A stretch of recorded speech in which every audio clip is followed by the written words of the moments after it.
Everyone has something to share, in either wisdom, story, or logic. And it's clearly amazing to hear all the different missing links discovered by people, unique to their own journeys, and in how they have come to discover them. Together, we can help to build a bigger picture for a better future, for a brighter tomorrow. Let's stand united. Let's remove the veils, and let's create a new world together. Are you that missing link? Join Jesse Hale on the Missing Link Talk Show as he helps to unveil the mystery through the unique wisdom and store of others. 3, 2, 1. Welcome, everybody, here back to the Missing Link. Today we are excited to talk to a holistic health wellness practitioner and coach, someone who does some very alternative, therapies. Harry Matadine, how are you today, brother? Hey, I'm good, Jesse. I'm good every day. I'm alive here in the world and growing as a lot of the audience are. So I really appreciate you inviting me on and letting me talk my truth today. Awesome. So why don't you start off with telling us about your journey, where you grew up, about your how you got into the different modalities that you got into. Just give us a detailed description of you. Sure, and we chose this date a few weeks in advance. And the funny thing is, I haven't been home for a while, and I came back to my parents to take a break for the first few weeks. So back to the parents, and I guess it all started in school. I definitely wouldn't say I was a child that was awake at such an early age. What happened was I was doing okay at school, and then I wasn't. I started getting a bit self-isolating myself, and becoming, I guess, a bit antisocial. And then it manifested in hiding in toilets at schools and talking negatively about myself. So I sent myself down a rabbit hole, like a lot of your audience can relate to, of I guess what you call depression, extreme negativity, darkness within the brain, all emotional stuff. Which is funny because now I don't even focus on that. I deal with physical health, but it was emotional to start it off, and this carried on from into uni. So it was a good 5-6 year period where I'd done a lot of harm and really caused a lot of self-esteem damage and an attraction to negative attention, a very dark brain. But then that, of course, was the awakening, and I got to a point one day when I said I just can't live my life as this weird guy that's really antisocial is going to be hiding from the world. I have to do something. And this was 22, I'm 34, nearly 35. So, I mean, I've been at this journey 12 years, but if I'm being honest, I only came into physical health 5 years ago. So I've done a lot of emotional work, rewiring the brain. But what I probably want to be known on and what I'm really working on is physical health mastery. And that would start 5 years ago, 2016, when I read a book. I don't know if you heard it, Jesse. You heard of Your Own Perfect Medicine by Martha Christie? No, I haven't. Okay, so I've always been into reading books, and it was on the customer's board, and I didn't really know it was about urine. But yeah, I read that book in a park within a day, and it was all the science from the 30s and the 40s, suppressed science on urine. And I was like, oh, there's probably some legitimacy to this, open-minded. I was on tap water, I didn't have a clue about diet. There's a lot of people would know now what's good for you and it's all a bunch of lies, what they tell you is good for you. And yeah, I drank the urine the next morning, fresh urine, my own fresh urine, and my brain woke up from some kind of haze and depression. And my conscious elevated to a level of, the best way to put it to you is when you're extremely unhealthy and you do something very powerful, that extreme shock to the system, including a major detox of diarrhea for a few days and nose mucus coming out. So, but the energy was there, and I knew when I drank my urine in 2016 for the first time in the summer that my life would never be the same again. Even though I didn't know I'd be doing what I'm doing now, I had some kind of inner knowing that I would be helping other people in some capacity with urine therapy and all the amazing physical health protocols that I'm now on. So yeah, urine therapy was my start. So at the beginning of your journey, were you, bullied as a kid? Like, how did you get into your, kind of solitude? Were you just, not connecting with others? Did they physically hurt you? Because I was bullied as a kid as well. Were you? Yeah. Yeah. It's weird. I wouldn't even say that I was particularly. What happened was it was more like a self-consciousness, which, by the way, is my skill now. I've always had deep empathy. I think my mum gave it to me. And I was always really self-aware, but I was self-conscious with the self-awareness. And it kind of made me walk away from others. So it wasn't so much bullying as me making a story inside my head that I wasn't worthy of having friends, which pushed me into the weird group. But then I was the weird one. My joke in my head is I was the weird one within the weird group, so I was weird within the weirdos. So this made me want to hide in the toilets at school at all break times, and I would literally hide in the toilets pretending I was going for a number two, ironically, because I do a lot of number ones now and drink it, but I was pretending I was doing number twos, and hoping that no one on the sides or my friends wouldn't notice. But of course, a lot of my friends would notice that I was hiding in the toilet at school. But the problem with that was it really did create demons, extreme amount of negativity. I mean, highlights or lowlights, if you want to call it, is I did dream not only of killing myself, which I'm sure many people can relate to here, but also killing other people because I felt other people let me down. No one was there to save me because I had a kind of like ego entitlement expectation that people would help me, which comes from, I guess, low self-esteem damage, a narcissism entitlement that people should save you because it's all about you as you create this trauma story in your head, and that's what was going on. And yeah,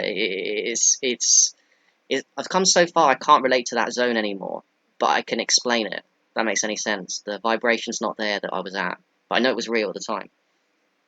How was your family with, when you were through your dark times? Were you pushing them away as well? And were they trying to notice that there was stuff going on with you and trying to give you a hand? It's a good question, Jesse. I was trying to reach out to them, tell you that something was going up, but the only solutions they could offer was something that I don't know, I didn't vibrate with at the time. They were telling me psychiatrists and just people to listen to you, professionals, but I knew they wouldn't understand what I was going through. There was something in me that knew that the solutions they would offer would never be the things that were, because I had deeper thoughts. I felt like I knew it in my heart. I had a deeper thoughts of what was going on to me. Than what the psychiatrist could offer it's hard to explain. They didn't have the solutions for me, I felt. So my parents were empathetic, but even now, my parents don't have the solutions for my journey that I've now gone on by myself. They couldn't offer me the solutions that I've had to figure out all this time. So they couldn't do it at the time either. So what did you take in university? I tried history. Um, I tried history. Yeah, I did well at school, sort of, at GCSEs. A levels is a UK one. I did really badly, then I went to university. But of course, I continued not attending lectures. So I attended the first few, and then I was too antisocial, and I wouldn't attend lectures. And therefore, if I didn't attend lectures, I would fail the exams. Um, so I failed at university twice. First year, failed, took a year out, failed again. But of course, I'm grateful, because that's what put me on. That's where you found the book? Yeah, so no, this was a few years after. I'd been on this journey. I'd say I'd started this journey facing my fears, really. That was the biggest thing at the beginning. When I said the emotional work before the physical work, I was realizing that I had damage and I had to fix myself, so I had to face my fears. So I would go and I'd read books on a guy's often ultimate fear would be to talk to an attractive girl on the street. And I read in books that you could change and practice that. So I would do that as practice. I would walk up to girls and embarrass myself and talk to them and say, hey, and risk my ego. But it really helped with my positivity and this darkness. From practice, I started to become a little bit more positive. So I was really grateful for that. Did that show you that maybe people aren't as scary as, they are to talk to, or? Exactly, because I was coming from a background where I was scared of talking to people and I got really into a really awkward antisocial phase. And I didn't know how to talk properly because I wasn't talking to properly and getting the practice where you get at school. I think most people learn social skills at school. I think school, in a way, the one good thing of it, the mainstream school, is at least you practice social dynamics with people. You know, you can practice leading other kids, you can practice having friends, talking to different age groups, and I never did. So I made up for the lost time when I realised that I could change. And I did it by doing the hardest thing, which I thought would be like, okay, there's a cute girl. No guys wanted even guys, the normal cool guys are scared talking to them, so I'll go and practice it. It's like, you know, when you got the fear, like, say you're scared of heights, the best way to solve it is to go to like jump out a plane, isn't it? Go extreme. Don't do baby steps. Well, do what you do. But I just went for the extreme thing. So I'm afraid of social skills, or even going to pay for stuff in the shops, which I remember at 18, 9, it was weird. I went to the top. I went, okay, let's do more extreme social skill practice. Right. Yeah, that's amazing. So, what about your first book that you read? How did you find it? And then you said you just drank it right away after that. Like, what was that first experience like? Oh, it was amazing from what I remember. I remember reading the book Your Own Perfect Medicine, not knowing it was about urine therapy, but because it had loads of reviews, I always do that with books. It had loads of reviews, read it in a park, and I was like, well, there's legitimacy here. It's telling me the urea, the vitamins, the hormones, the minerals, the enzymes in the urine are all good for you. And it was telling you why and what they were good for, whether it was urea to cure brain aneurysms, whether it was the list of A to Z of vitamins and minerals that were done, urinalysis of the urine. So I was like, yeah, do you know what? I mean, I make it, don't I? I knew I'd made it. I still, before this, was like everybody else, thought it was a waste product. Went and drunk it. I can't even remember how much. It was very little of my first in the morning the next day. And it was the summer 2016. And then, like, I got a massive shit. I was surprised. To be honest, it was a great awakening to the many lies that I'm sure you agree with me in the system that's set up. There's like an inversion to the truth. They tell lies on all the big things. And my entry into the world of lies, the seed that was planted was from my own experience when I drank my urine and realized that, wow, everyone's been telling me all my life, and everyone else, even now, urine's a waste product.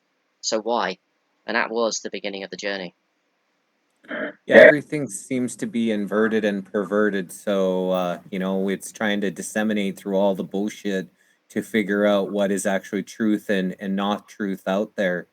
Tell us about like how this works. Like I've never, drank in it myself, but I've heard, other people that have, and I heard that the body produces the nutrients that it needs to cure itself. So whatever ailments that you're going through when you do urinate, that the nutrients that you need for whatever specific ailments you're going through is actually in the urine.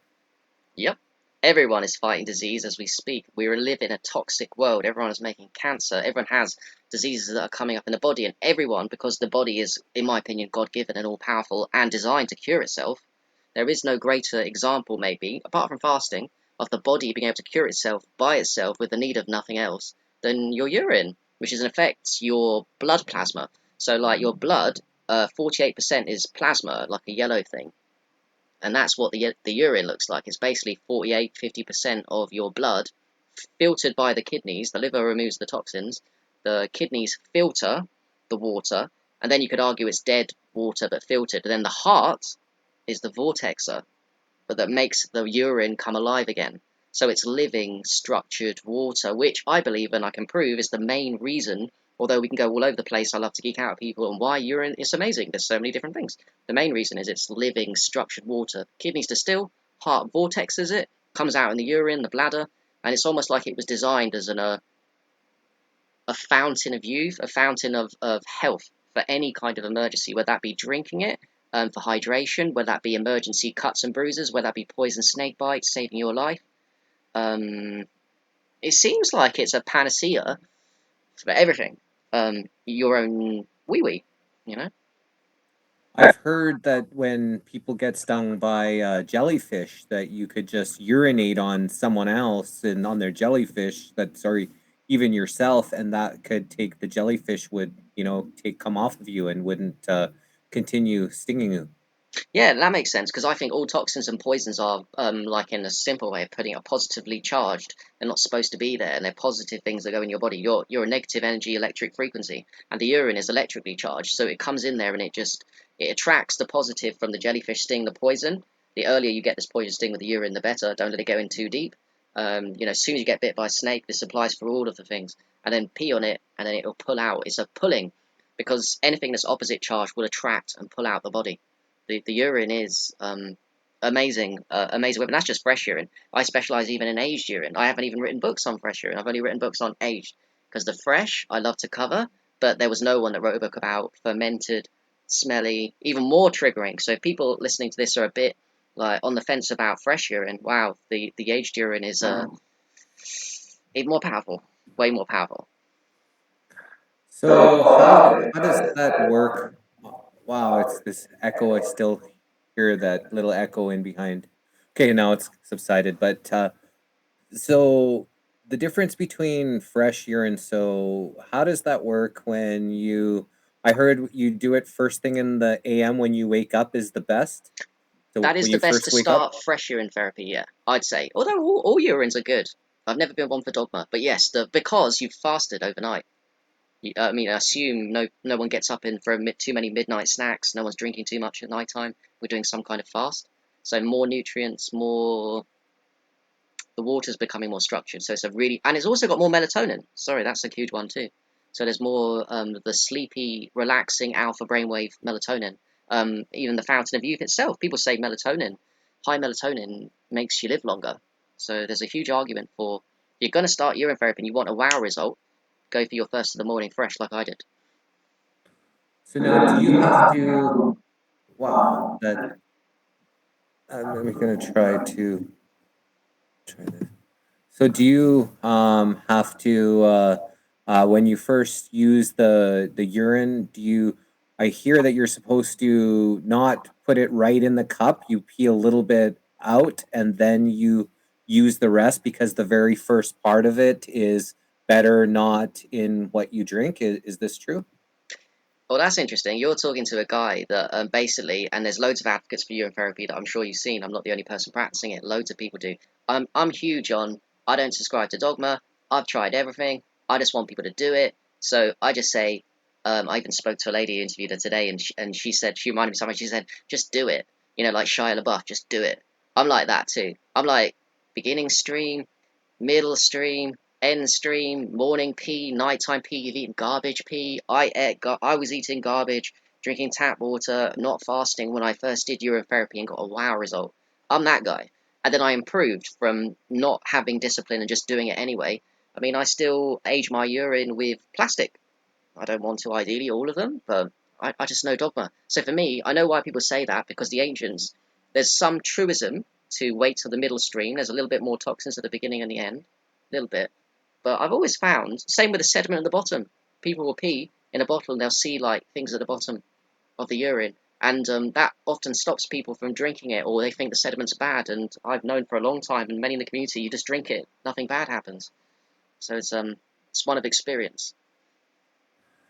So when you said that you had, mind blown, your very first time, do you think that that potentially, cleared your third eye, maybe decalcified your third eye? Maybe that's something that maybe had happened when you first and had that first mind blowing experience?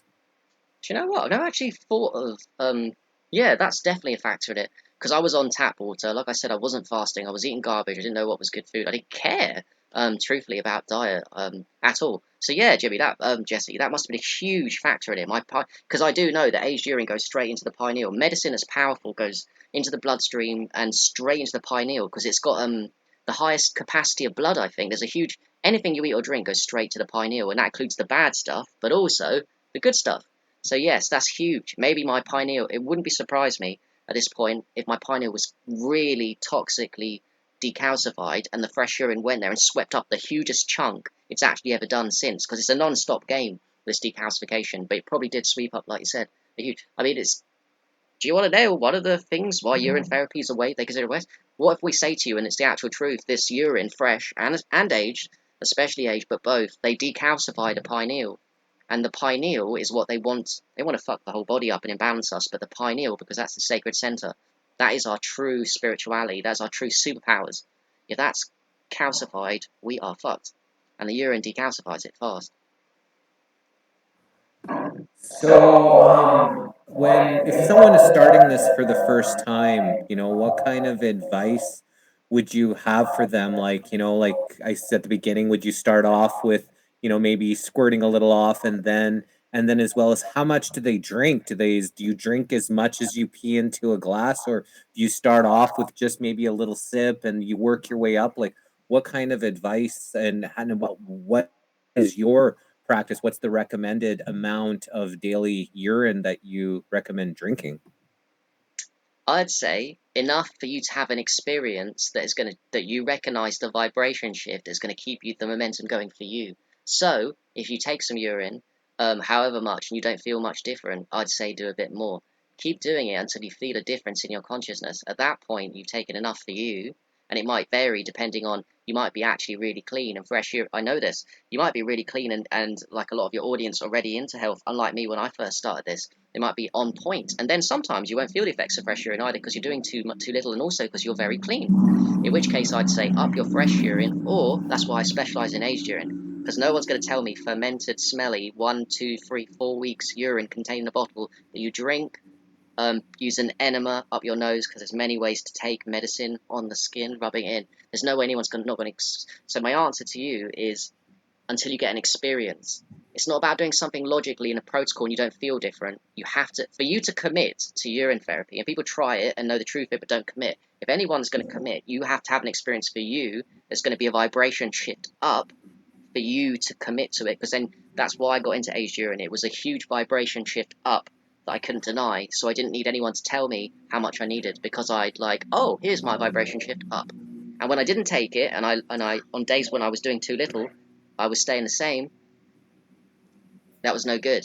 And then I took more, and I was like, yes. So that's the answer to that.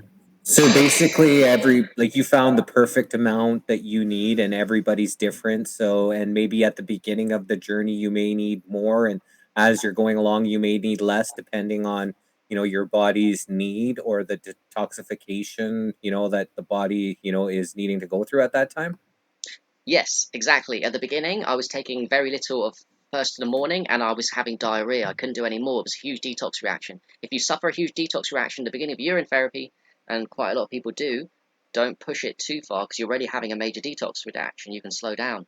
Um, and then it's a question of, I remember the first few days, it wasn't just drinking the first of the morning. I also, I think I read it in the book, or probably read it in the book, but I also, from the urinals, I splodged, as I was peeing here, I would splodge it on my tummy and absorb it through the skin. That was another, it was in the first few days, it wasn't just drinking, I was putting it on my tummy, and I was noticing a huge vibration shift from that too. So taking it on skin within the first few days was telling me I didn't just need to, and it seemed to absorb really easily, because urine does. It absorbs really easily into your skin, almost like it's designed to absorb into your skin because of the urea content. So there's many ways of doing it. I'd also rub it into my skin. So people, if people are scared of doing it and don't like the taste, and that's cool because not everyone's like up for that, then one easy way for everyone to do is to rub it into your skin when you go to the toilet.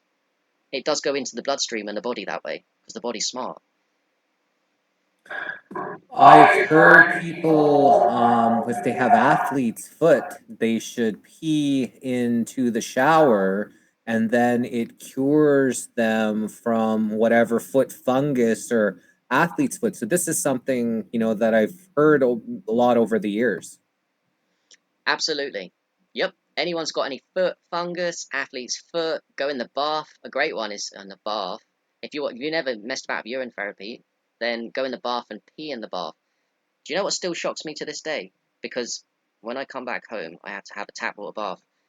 Just compliance with the parents, and we all don't live in Idas, and people probably watching this still do just tap water baths. By the way, get a filter if you haven't got it. But if you do this experiment. Pee in the bath, and the pee in your bath is not going to be as much, obviously, as the tap water, because the tap water is much more. However, you'll experience a massive vibration shift, and that lesson, every time I do it, teaches me the power of urine, because it's only a little bit of pee compared to the amount of tap water bath you're putting in there, toxins. But I tell you what, I feel a massive difference. That always teaches me just a little bit of magic medicine can, I wouldn't say overshadow, that's the wrong word. It can almost transmute and make you feel so good, even if you've got loads of poisons around you. So yeah, peeing in the bath, anything, it's all awesome. So you mentioned putting it on your tummy. I've heard a lot that people use essential oils and then put it in their belly button, because the belly button has like a direct kind of link into like the organs or whatever. So you really can, ingest through the belly button really, high amounts if you do that. Is that where you were putting it, or were you just rubbing it on your belly, or did you actually put it onto your your navel? Well, this was 2016. I wasn't on Facebook. I wasn't even the urine therapy, because I knew nothing about what I knew now, about what you guys, even the audience, knows. So I was just randomly putting it in any place. I had no idea about chakras at this point, Kundalini. I was a newbie to spirituality, to everything. So no, I wasn't targeting specifically the belly button. Although that is a great place to put. You can put it in droppers. Your aged or fresh pee, and then drop it into your belly button and rub it in. It's a great place. The third chakra, isn't it? The the belly, and it's got loads of points in there. So it's a really special place, yes. But I've always said to people, just get it in. My joke is always in the first book is just get it in, any hole will do. And I know that sounds kind of dirty and disgusting, but you can go up your bum with it, you can go up your nose, you can go on your skin, you know. Um, Here we have a question from Glenn on our YouTube channel. Question for Harry: did your urine therapy change the direction of your life in a way you never dreamed possible? If so, please share your truth. Thank you. Glenn, absolutely. I mean, like I said to Jesse before, when I first took the morning pee, my vibration changed so much, and I knew in my heart, and I kept saying it over my head, my life is never going to be the same again, because the vibration shift was so huge, and also because we're talking about free medicine. Because I didn't have loads of money. I wasn't abundant in money at the time, so I thought, well, my vibration shift can be maintained. There was a huge vibration shift, and I can maintain it by my own urine that I make every day.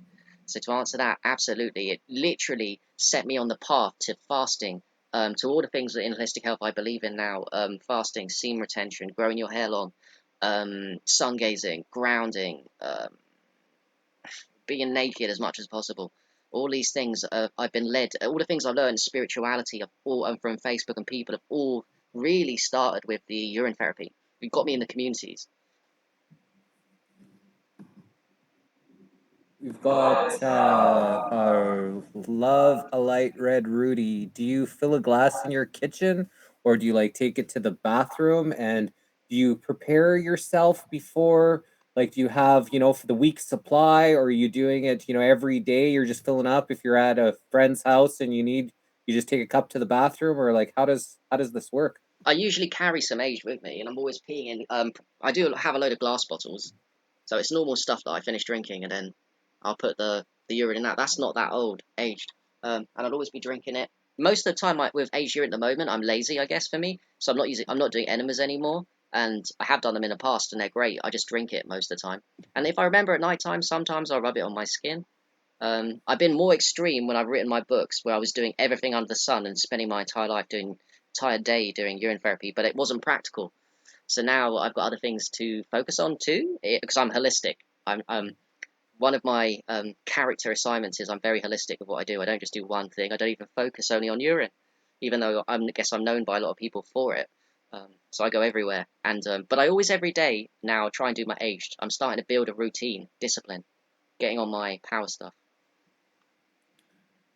So, PTL Media Now from our YouTube says aged urine is high in ammonia. So, what would be the recommendation for why someone would want to drink fresh opposed to why someone would want to age it? And then, when you do age it, are you like writing on that bottle the date, and when you aged certain times so you know That's how a good question. long Yeah. different, bottles are aged? And the third part, I guess, is do you all of your urine do you now collect? Like every time you go to the washroom, is it always into a bottle?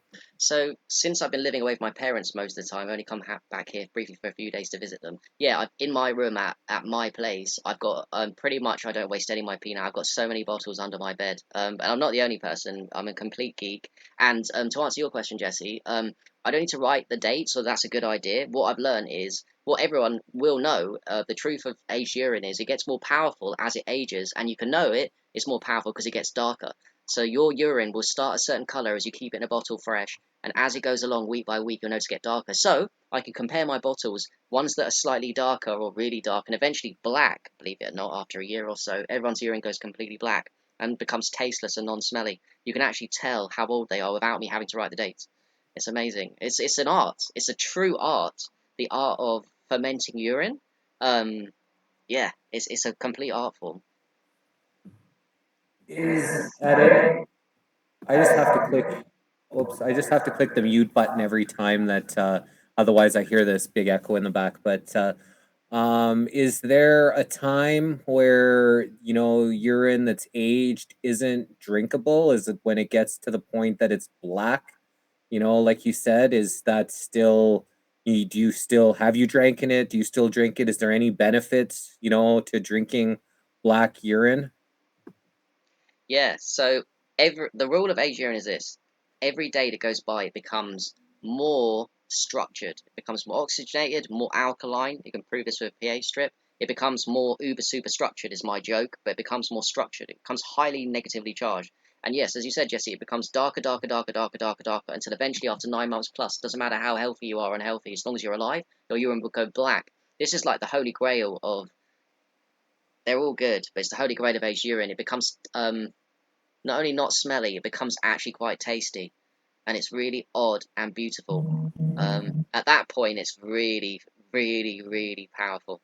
However, drink up. If it's a couple of months old, a couple of weeks old, if it's only 2 days old, like I said, there is no right or wrong in the system. You make your own rules, and you can enjoy your progress as you start aging bottles and you start collecting them, becoming, I don't know, some people become addicts like me. Some people just want to partake a couple of weeks old. But the black stuff is the gold. Uh, what about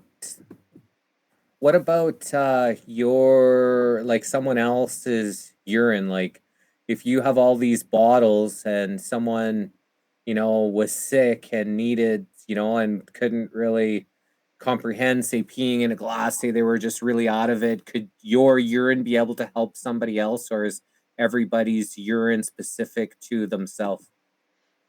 That's an interesting question. Well, in a way, everyone's urine is specific to themselves because everyone's got a unique form of disease they're fighting. So my disease I'm fighting might be the same as yours, Jesse, but it might be slightly different. There might be similar things. We're both fighting cancer, but there might be something in developing in mine that's not in yours. So in that way, in a way, Martha Christie, your own perfect medicine is for you. However, paradoxically, I know this too. Anyone's urine is good for any other person. This is a fact because this goes deep. I'll tell you something too. Animals' urine is good for you too. Cow's urine in India is sold. Aged urine and cow urine. Obviously, a cow is sacred, but it goes beyond that. A donkey's urine is good. Any animal's urine is good, and that, of course, is good. But your own species would be better, and yours is the best because it's yours. But second best, yeah, someone else's. Second best actually would be same sex. Keep it to the same sex, but anyone in the same sex. Third best would be your partner or opposite sex, only because the hormones are different. So long term, I don't think you should be drinking opposite sex's urine, but you can short term for health to save your life, for example. We have here. We have from our YouTube, I mean, our Facebook, Carrie says, okay, so is it straight out of the cup? No straining it or cooling it or mixing it with water, just straight warm pee? I like that question from Clyde because he's clearly figured out and tried it. She. Maybe got to the point. That's she, Carrie. Oh, sorry, apologise because she said warm pee. You wouldn't know that unless you put your hands on it at some point. Yeah, pee is warm. So this is up to the individual. I mean, I do it straight up because I'm hardcore, yeah. But you can do what you want to it. It's fine to dilute urine. My God, there's nothing wrong with it. Even homeopathic doses of urine are better than no urine, right? Because that does something too. But I do believe the more the better. And put it in a juice, drink it straight up. Like I said, if you don't like the taste, splodge it on your face. Makes your face look so young when you put fresh and aged urine on it. So do it the way you're going to do it, again, to commit to you doing it. It's not like, I mean, urine therapy is a tool, but it's not like a one-off thing to say, I've done it and well done, pat on the back, and I know it's legit. It's more like it's been designed for you to kind of use regularly to maintain a high vibration. This goes deep, actually, Jesse, because it's not just a physical health tool. It's way more than that. It's a spiritual tool. It's an armoring. Urine therapy, especially aged urine, is an armoring against the negative entities in this realm and in the other realms that are trying to attack you when your vibration's too low. So you have to keep your vibration high with all the things that we do in the spiritual communities, the emotional, the physical health communities. One of the best things you can do in your physical health to keep your vibration, your armoring high so the negative entities in other realms can't see you, is to partake in fresh urine and especially aged urine. They keep your vibration so high the other entities can't feed off your energy because that's what I think they want. This is why urine therapy, I think, is designed is told us as a waste. So for me, I'm doing a lot when I take baths. I like to put in Epsom salts. I like to put in baking soda. I like to put in lavender oil. That combination helps balance the pH. We've added, food grade hydrogen peroxide, CBD bath bombs, some borax, different things, maybe to help to get some of these entities, nanobots, things that can get out of you.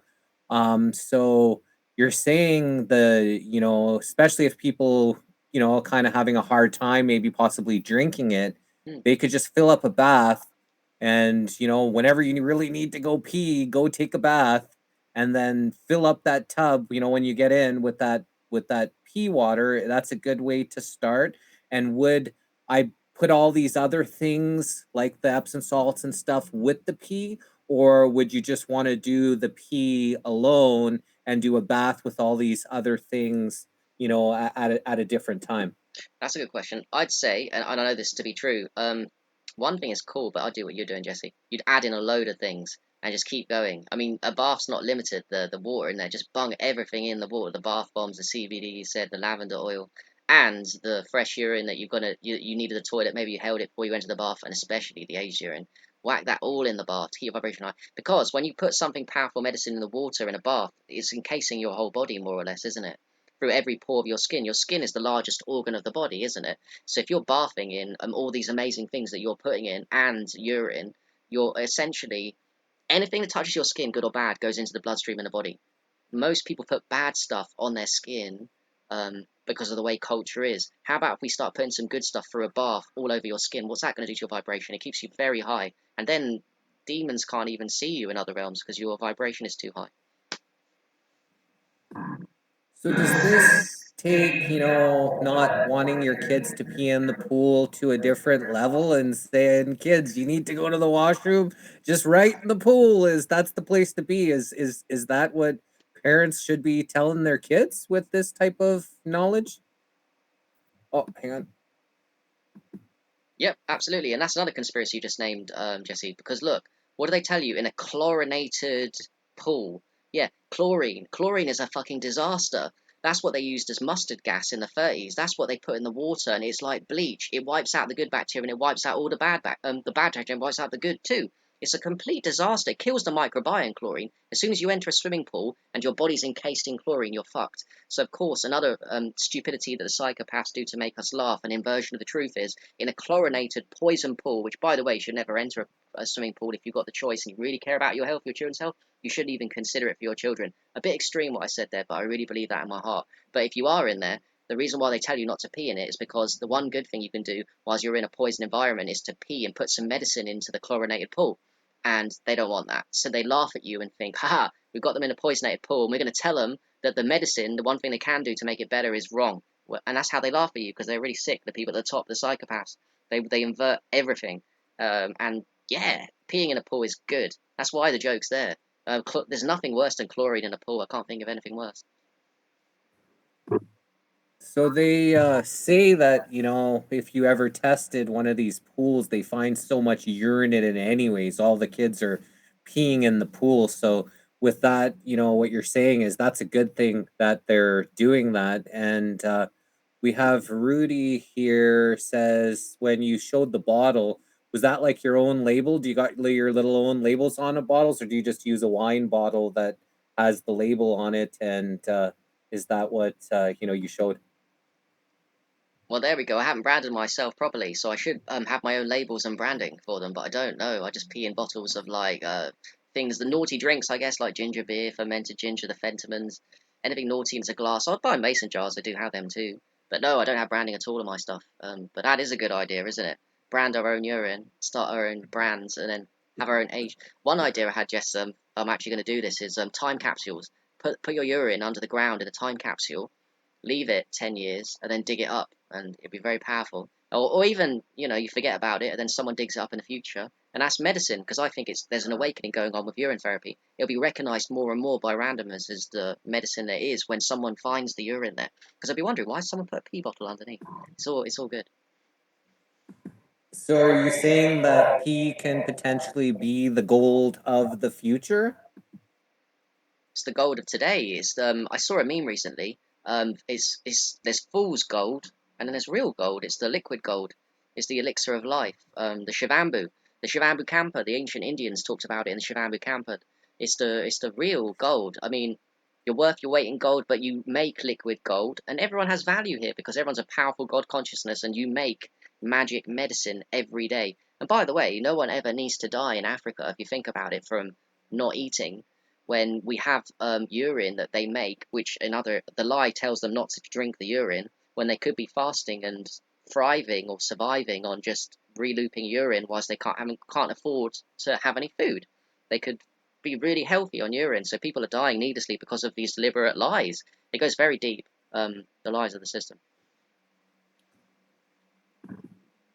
How long do you think a person could go without any food or water and they just had their own urine? Like, if you literally just said, I'm not going to drink any more of this toxic soup that they call food in our grocery stores and, pesticide filled, preservative filled, all this kind of stuff. And a person just went militant and just said, you know what? I'm going to see how long I can survive for by only drinking my own urine? That's a good question. There's a guy on Facebook, it's one of my friends called Chris Manley, and he's claimed, and I do believe him because I know he speaks the truth, and you can tell when someone's lying or not. And he's done many months, almost I think it was 9 months to a year, when he's only eating a handful of nuts, and he was on thriving on urine because he was that clean, you see. That his body started to really up its ante. If you're a bit toxic, you're going to struggle at the beginning drinking your own urine. It'll clear you out, and you might lose energy. But there gets to a point when your body becomes so pure and perfect that you can literally start thriving on it. There's also a guy in the Second World War when his torpedo boat got struck called Pu Lin. People should Google Pu Lin. Now, this is a huge conspiracy because he survived with no food and water for 104 months, basically. And the thing was, the reason why he survived, he said, was because he drank his urine. But then he also said he was hushed up when he was rescued. The British government, I think, found him, and they told him not to tell the press that the reason why he survived 4 months because he was drunk his own urine. He could only say it afterwards. So basically, the guy thrived, and they wondered why he looked so healthy after he came out because he hadn't eaten any food, didn't capture any fish or nothing. It's because he was drinking his own urine. He basically was forced to just do nothing but urine and looked really healthy after 4 months. So that was mad. So if you're, drinking, I mean, or eating different things, if you're just say on an all vegetarian diet, or say you just ate fruits for a week straight, and opposed to someone who just ate meat for a week straight, would there be a different taste, a different smell? Would there be different? Would that the urines be different depending on what you're actually consuming?